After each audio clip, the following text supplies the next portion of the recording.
ಗಡಿ ತಾಲೂಕಿನಲ್ಲಿ ಶುರುವಾಗಿದೆ ನೀರಿಗಾಗಿ ಹಾಹಾಕಾರ.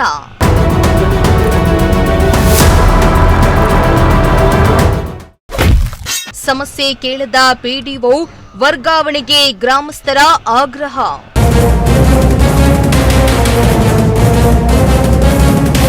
ಹೇಳಿ ಕೇಳಿ ಅದು ಗಡಿ ತಾಲೂಕು.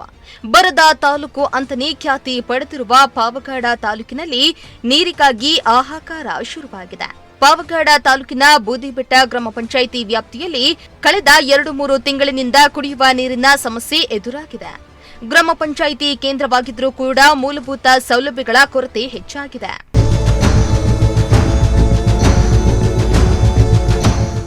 ಇನ್ನು ಪಾವಗಡ ತಾಲೂಕಿನ ಬೂದಿಬೆಟ್ಟ ಗ್ರಾಮದಲ್ಲಿ ಸಮರ್ಪಕವಾಗಿ ನೀರು ಪೂರೈಕೆಯಾಗದ ಕಾರಣ ಮಹಿಳೆಯರು ಕೊಡಗಳನ್ನು ಹಿಡಿದು ಪಕ್ಕದ ಗ್ರಾಮಗಳಿಗೆ ತೆರಳಿ ಹಾಗೂ ಕೊಳವೆ ಬಾವಿಗಳಿಂದ ನೀರು ತರುವ ಪರಿಸ್ಥಿತಿ ನಿರ್ಮಾಣ ಆಗಿದೆ. ಹಲವು ಬಾರಿ ಗ್ರಾಮ ಪಂಚಾಯಿತಿಗೆ ಮನವಿಯನ್ನ ಸಲ್ಲಿಸಿದ್ರೂ ಯಾವುದೇ ಕ್ರಮ ಕೈಗೊಳ್ಳದಿರುವುದಾಗಿ ಗ್ರಾಮಸ್ಥರು ಆರೋಪಿಸಿದ್ದಾರೆ. ನೀರಿನ ಸಮಸ್ಯೆ ಕುರಿತು ಹಲವು ಬಾರಿ ಪಿಡಿಒ ಅವರ ಗಮನಕ್ಕೆ ತಂದಿದ್ರೂ ಸ್ಪಂದಿಸಿಲ್ಲ ಎಂದು ಗ್ರಾಮಸ್ಥರು ಆರೋಪಿಸಿದ್ರು. ಇನ್ನು ತಾತ್ಕಾಲಿಕವಾಗಿ ಟ್ಯಾಂಕರ್ ಮೂಲಕ ನೀರು ಪೂರೈಸುವಂತೆ ಮನವಿ ಮಾಡಿದ್ದಾಗಲೂ ಅಧಿಕಾರಿಗಳು ನಿರ್ಲಕ್ಷ್ಯ ತೋರಿದ್ದಾರೆ ಎಂದು ದೂರಿದ್ದಾರೆ.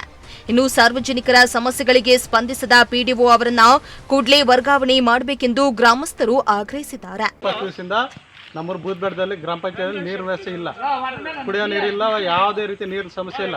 ಇವರು 2 ಸಲ ನಾವು ಎಲ್ಲ ಹೋಗಿ ಹೇಳಿದ್ವಿ, ಪಂಚಾಯತ್ ಹೋಗಿ ಹೇಳಿದ್ರು, ಇವ್ರು ಕಿವಿಗೆ ಹಾಕೊಂಡಿಲ್ಲ, ಒಂದು ಟ್ಯಾಂಕರ್ ತರಿಸಿಲ್ಲ, ಏನು ಮಾಡಿಲ್ಲ. ಪಿಡಿಒ ಗಮನಕ್ಕೆ ತಂದಿದ್ದೀರಾ? ಪಿಡಿಒ ಗಮನಕ್ಕೆ 2 ಸಲ ಹೋಗಿದ್ವಿ, ಗ್ರಾಮಸ್ಥರೆಲ್ಲ ಹೋಗಿ ತಂದಿದ್ವಿ. ಯಾವುದೇ ರೀತಿ ಇವರು ಸ್ಪಂದಿಸ್ತಾ ಇಲ್ಲ, ಏನೇ ಕೆಲಸಗಳು ಮಾಡಿಸ್ತಾ ಇಲ್ಲ.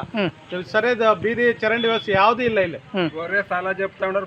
ಒಂದು ಟ್ಯಾಂಕರ್ ತರ್ಸಕ್ಕಾಗಲ್ಲ, ನೀವು ತರಿಸ್ರಿ ಅಂತ ನಮ್ಗೆ ಹೇಳ್ತಾ ಇದ್ದಾರೆ. ಇವ್ರು ಒಂದು ಟ್ಯಾಂಕರ್ ನೀರಿನ ಟ್ಯಾಂಕರ್ ತರ್ಸಕ್ಕೆಲ್ಲ ನಮ್ಗೆ ಇವ್ರು ಸಂಬಳ ಏನಕ್ಕೆ ಕೊಡ್ಬೇಕು ಗೌರ್ಮೆಂಟ್? ಒಂದು ಚಿಕ್ಕ ಟ್ಯಾಂಕರ್ ತರ್ಸಕ್ಕಾಗಲ್ಲ ಇವ್ರ ಕೈಲಿ. ಇವ್ರು ಏನಕ್ಕೆ ಬರ್ಬೇಕು ಕೆಲ್ಸಕ್ಕಿಲ್ಲಿ? ಮಾಡಿಸಿ ಬಿಡ್ತೀವಿ ಅಂತ ಹೇಳ್ತಾರೆ, ಹೋಗ್ತಾರೆ. ಒಂದು 10 ನಿಮಿಷ ಕುತ್ಕೊಳ್ಳಲ್ಲ, ಹೊಡ್ತಾರೆ ಇವರು. ಒಂದು ತಿಂಗಳಾಯ್ತು ಅವಾಗ ನಿಲ್ಬಿಡ್ತಾ ಇಲ್ಲ. ಮತ್ತೆ ಚರಂಡಿ ಎಲ್ಲ ಹಂಗೆ ಕ್ಲೀನಿಂಗ್ ಅಲ್ಲ,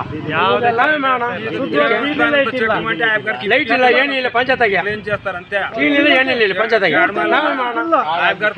ಎಲ್ಲ ಕಾಡಾಗ್ಬಿಟ್ಟಿದೆ ಬೂದ್ಬೆಟ್ಟದಲ್ಲಿ. ಇನ್ನು ಈ ಗ್ರಾಮ ಪಂಚಾಯಿತಿ ವ್ಯಾಪ್ತಿಯಲ್ಲಿ ಸರಿಯಾಗಿ ಮೂಲಭೂತ ಸೌಕರ್ಯವನ್ನ ಕೂಡ ಒದಗಿಸ್ತಾ ಇಲ್ಲ. ಚರಂಡಿಗಳು ಗಬ್ಬೆದ್ದು ನಾರ್ತಾ ಇದ್ದು ಜನರಲ್ಲಿ ಅನಾರೋಗ್ಯದ ಭೀತಿ ಹೆಚ್ಚಾಗಿದೆ. ಇನ್ನಾದರೂ ಸಂಬಂಧಪಟ್ಟ ಅಧಿಕಾರಿಗಳು ಕೂಡಲೇ ಮಧ್ಯ ಪ್ರವೇಶಿಸಿ ಸಮರ್ಪಕ ಕುಡಿಯುವ ನೀರಿನ ವ್ಯವಸ್ಥೆಯನ್ನ ಕಲ್ಪಿಸಿ ಚರಂಡಿಗಳ ಸ್ವಚ್ಛತಾ ಕಾರ್ಯ ಕೈಗೊಳ್ಳಬೇಕೆಂದು ಗ್ರಾಮಸ್ಥರು ಒತ್ತಾಯಿಸಿದ್ದಾರೆ. ಇಮ್ರಾನುಲ್ಲಾ, ಪ್ರಜಾಶಕ್ತಿ ಟಿವಿ, ಪಾವಗಡ.